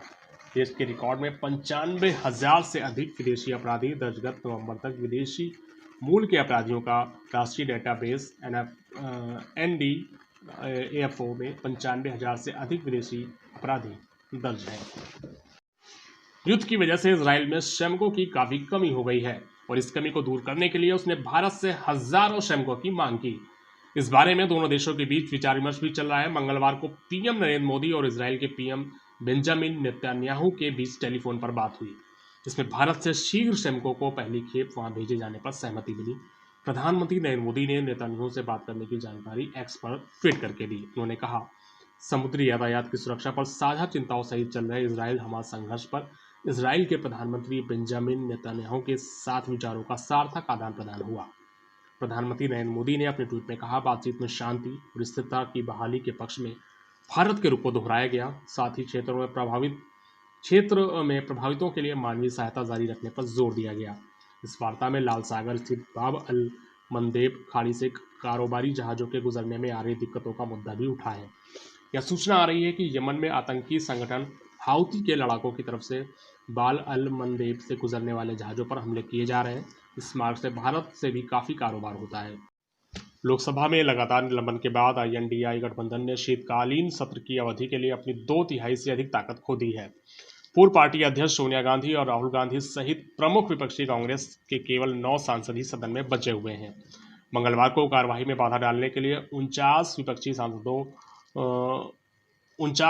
सांसदों को बचे हुए सत्र के लिए भी निलंबित कर दिया गया, जिससे लोकसभा में निलंबित सांसदों की कुल संख्या 95 पहुंच चुकी है। लोकसभा में INDI गठबंधन पार्टियों की ताकत 138 थी, जिनमें से 43 सांसद अब सदन में बचे हुए हैं। आम आदमी पार्टी के एकमात्र लोकसभा सांसद सुशील कुमार रिंकू को भी निलंबित कर दिया गया है। अन्य INDI गठबंधन पार्टियों में विपक्ष का समर्थन कर रहे 4 में से फ्लोर लीडर सुप्रिया सुले सहित शरद पवार गुट से संबंधित 3 राष्ट्रीय कांग्रेस पार्टी NCP के सांसदों को निलंबित कर दिया गया। नेशनल कांग्रेस से फारूक अब्दुल्ला समेत 3 में से 2 सांसदों को निलंबित कर दिया गया। शिवसेना UBT के 6 सांसदों में से किसी को भी निलंबित नहीं किया गया है। 13 दिसंबर को संसद में सुरक्षा उल्लंघन पर गृह मंत्री अमित शाह के बयान के लिए दबाव बनाने के लिए विपक्षी गठबंधन के सांसद सदन में प्रदर्शन कर रहे हैं। यूपी के मुरादाबाद में किसान नेता पूर्व प्रधानमंत्री चौधरी चरण सिंह की सबसे ऊंची 51 फीट की प्रतिमा लगाई जा रही है। CM योगी आदित्यनाथ ने 23 दिसंबर को चौधरी चरण सिंह की जन्म शताब्दी पर इस प्रतिमा का अनावरण करेंगे। अखिल उत्तर प्रदेश जाट सभा ने इस कार्यक्रम का आयोजन किया, जिसमें जाट समाज के सभी लोगों को आमंत्रित किया गया है। इस कार्यक्रम में 1 लाख लोगों के पहुंचने का दावा है। कार्यक्रम के आयोजकों के मुताबिक उन्होंने सभी जाट और किसान नेताओं को कार्यक्रम का निमंत्रण भेजा है। चौधरी चरण सिंह की विरासत पर अपना हक जताने वाले रालोद और लोकदल को मुख्यमंत्री द्वारा इस प्रतिमा के अनावरण कार्यक्रम से झटका लगा है। निमंत्रण वाले नेता जयंत चौधरी को भी भेजा गया है।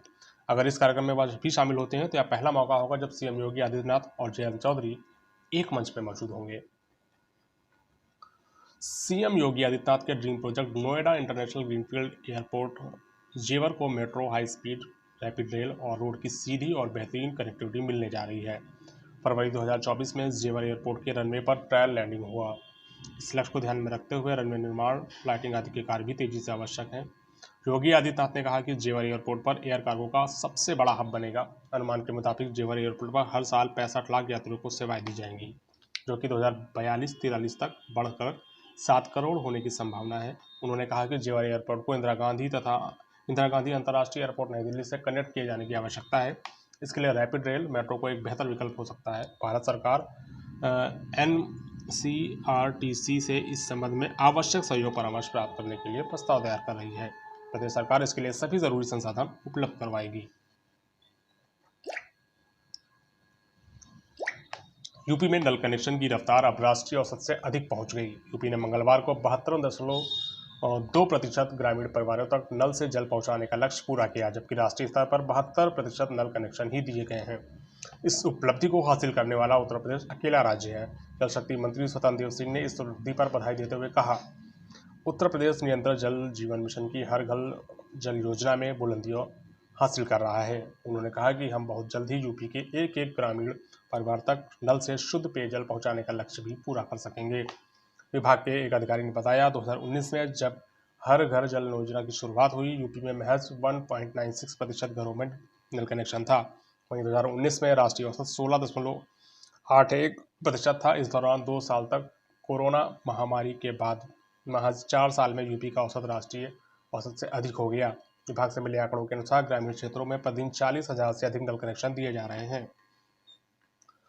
बुंदेलखंड के अधिकतर जिलों में 90% से अधिक ग्रामीण परिवार तक स्वच्छ पेयजल की व्यवस्था कर दी गई है। महोबा में 97.57%, ललितपुर में 97.33%, झांसी में 96.40% और बांदा में 95.39% ग्रामीण परिवारों को हर जल नल की सौगात मिल चुकी है। मुश्किल हुआ हथियारों के लिए लाइसेंस लेना। अब कुछ और चीज़ें इसमें ऐड हो गई हैं, जानते हैं क्या है। लाइसेंसी हथियार रखने का रसूखदारों में जबरदस्त क्रेज होता है। आवेदन की स्वीकृति के बाद शस्त्र लाइसेंस जारी होता है। अब आपको सेना जैसी कड़ी प्रक्रिया से गुजरना होगा। उत्तर प्रदेश में हथियार का लाइसेंस प्राप्त करने के नियम को सख्त कर दिया गया। आवेदक को मनोवैज्ञानिक और व्यक्तित्व परीक्षण की सख्त प्रक्रिया से गुजरना होगा। मनोवैज्ञानिक और व्यक्तित्व परीक्षण सेना में भर्ती होने जा रहे आवेदक का लिया जाता है। शासन की तरफ से जारी दिशा निर्देश के अनुसार कवायद शुरू हो गई है। मुरादाबाद के जिला अस्पताल में मानसिक स्वास्थ्य प्रकोष्ठ शस्त्र लाइसेंस आवेदक का मनोवैज्ञानिक और व्यक्तिगत परीक्षण कर रहा है। बता दें कि मानसिक विकारों का आकलन रोसर्च परीक्षण से होता है। परीक्षण में स्याही के धब्बों की छवियों को शामिल किया जाता है। अभ्यर्थी के आवेदक छवियों का नतीजा बताता है।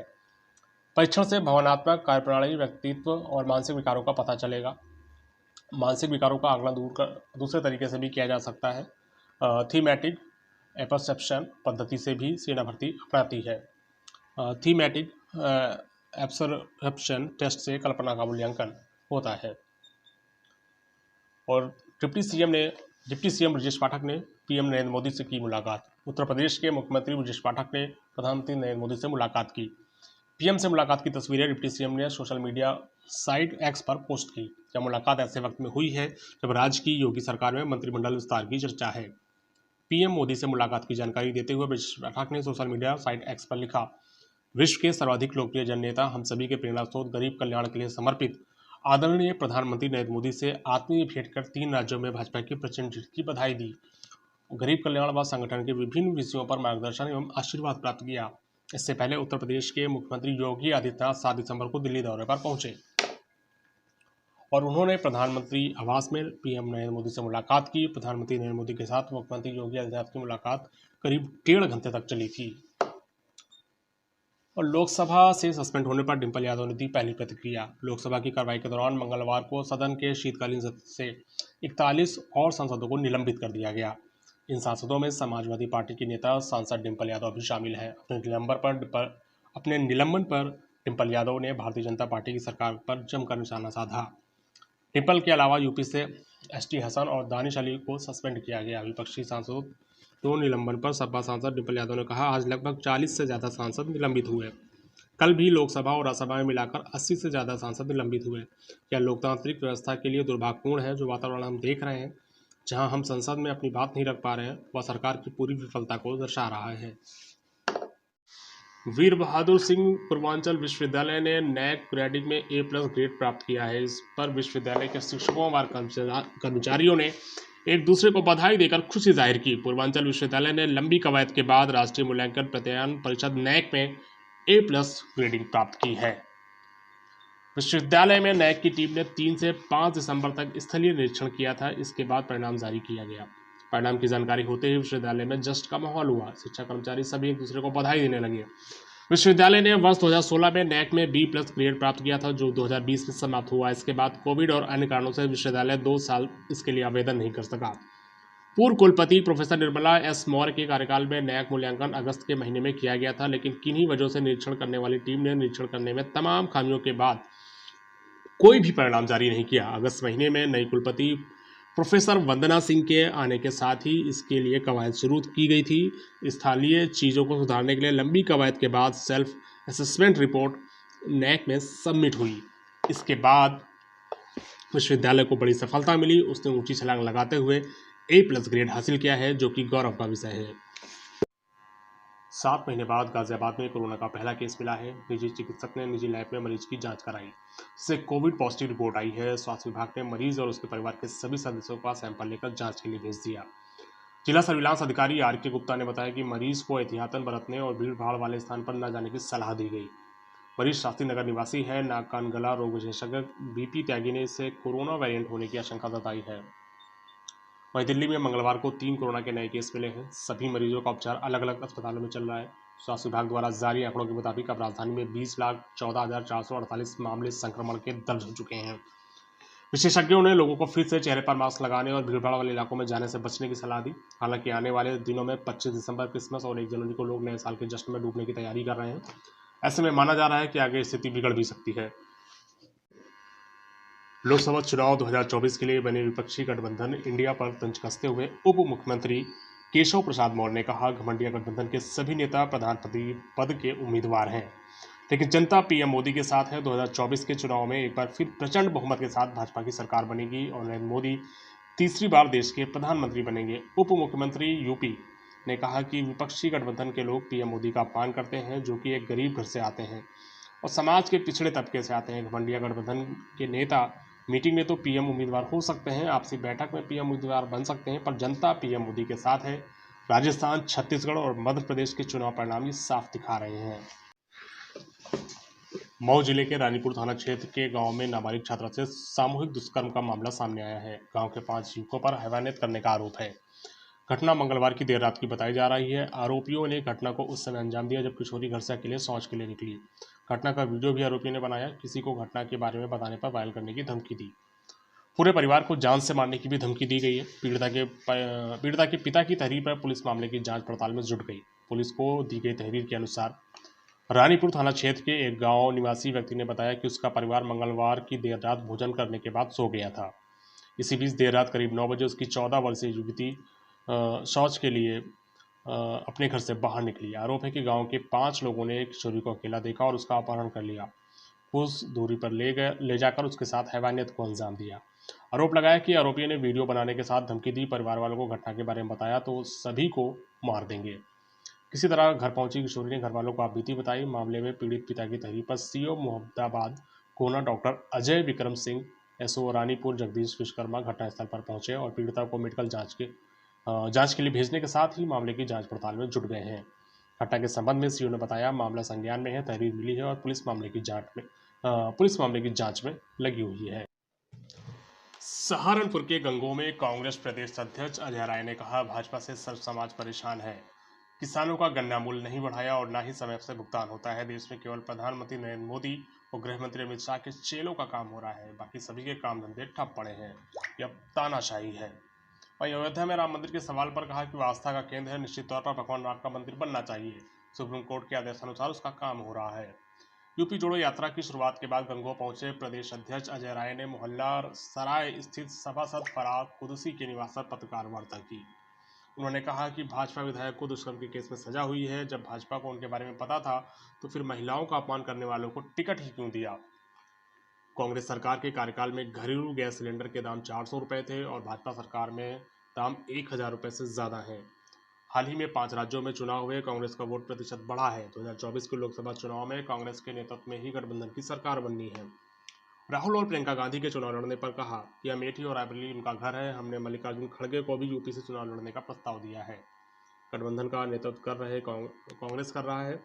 कितनी सीटों पर चुनाव लड़ा जाएगा यह राष्ट्रीय नेतृत्व ही तय करेगा। हमारा काम संगठन को मजबूत करना है। Bureau report परासाची।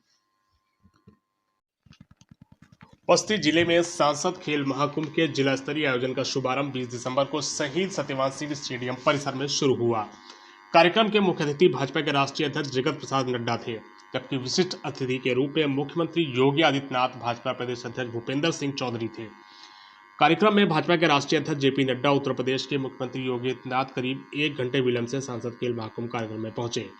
कार्यक्रम में उद्घाटन के बाद मुख्यमंत्री ने कहा, उत्तर प्रदेश से इंसेफ्लाइटिस समाप्त हो रहा है और 40 वर्ष में पूर्वी उत्तर प्रदेश के 50,000 बच्चों को निगल गया था, उसे प्रधानमंत्री मोदी के संकल्पों के अनुरूप समाप्त कर दिया गया है। पीएम के साथ खेलकूद महाकुंभ प्रत्येक संसदीय क्षेत्र में आयोजित हो रहे हैं।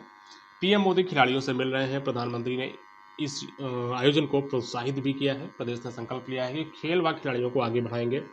हर गाँव में एक स्टेडियम बनाने का टारगेट है। मुख्यमंत्री योगी आदित्यनाथ ने कहा कि पिछले 9.5 वर्षों में हम एक नए भारत का दर्शन कर रहे हैं, जहां चेहरा देखकर नहीं बल्कि सभी वर्ग को शासन की योजनाओं का भागीदार बनाया जा रहा है। देश के अंदर सामर्थ्य प्रदान किया जा रहा है। 500 खिलाड़ियों को डिप्टी एसपी, नायब तहसीलदार जैसे पदों पर नौकरी दी गई। खेल कोटे से 500 पद के लिए जल्द आवेदन मांगे जाएंगे। जो खिलाड़ी मेडल प्राप्त करेगा उसे सरकारी नौकरी और आजीवन भरण पोषण की व्यवस्था की जाएगी। उन्होंने आगे कहा कि प्रत्येक जिले में एक खेल सेंटर बनाने का काम चल रहा है। कार्यक्रम में प्रदेश अध्यक्ष भूपेंद्र चौधरी सिंह, गठबंधन महामंत्री धर्मपाल, प्रभारी मंत्री राकेश सचान, परिवहन मंत्री दयाशंकर सिंह, खेल एवं युवा कल्याण विभाग के गिरीश चंद्र यादव, क्षेत्रीय अध्यक्ष सहजानंद राय आदि मौजूद रहे। प्रदेश के 4 एक्सप्रेस वे पर 26 चार्जिंग स्टेशनों के लिए 11 कंपनियों ने रुचि दिखाई है। ये public charging station Bundelkhand, Purvanchal, Agra, Lucknow और गोरखपुर लिंक एक्सप्रेस हाईवे पर बनाए जाएंगे। यूपीडा ने कार्य योजना तैयार कर ली है। पब्लिक चार्जिंग स्टेशन को ईवी नीति और केंद्रीय ऊर्जा मंत्रालय के दिशा निर्देश के अनुरूप तैयार किया जाएगा। इन स्टेशनों पर पेट्रोल पंपों की तरह सार्वजनिक सुविधाएं भी होंगी। एक्सप्रेस वे के किनारे भविष्य में बैंक्वेट और वेडिंग हॉल की सुविधा भी दी जाने वाली है। प्री बिड मीटिंग में Reliance, GMR energy, Adani Total energy, Belectric, light zip technology, EV, Plexus, Siemens limited, gas और drive, AM and CEE mobility, employments, raise and sign ने चार्जिंग स्टेशन लगाने की रुचि दिखाई।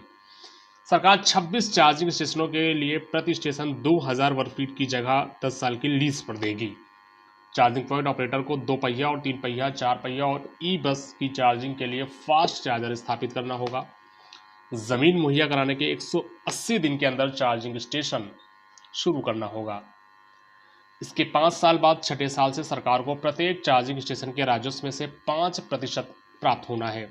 वहीं Bundelkhand, Purvanchal, Gorakhpur link express way के किनारे वे side communities भी विकसित की जाएंगी। इन्हें design, build, finance, operator transfer के आधार पर विकसित किया जाएगा। यूपीडा के अधिकारियों के अनुसार तीनों एक्सप्रेस वे पर वे साइड एम्यूनिटीज़ के लिए कार्य योजना तैयार कर रहे हैं।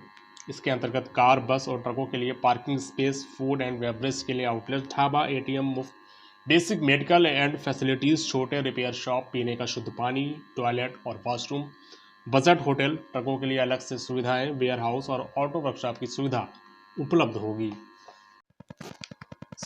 सपा के राष्ट्रीय अध्यक्ष अखिलेश यादव को ईडी और CBI का डर है। और दिन में भाजपा के खिलाफ बोलते हैं और रात में गुलदस्ता लेकर योगी और PM मोदी की शरण में चले जाते हैं। ये बातें बुधवार को चंदौसी में प्रेस वार्ता के दौरान सुशील देव, भारतीय समाज पार्टी के राष्ट्रीय अध्यक्ष और पूर्व कैबिनेट मंत्री ओम प्रकाश राजभर ने कही।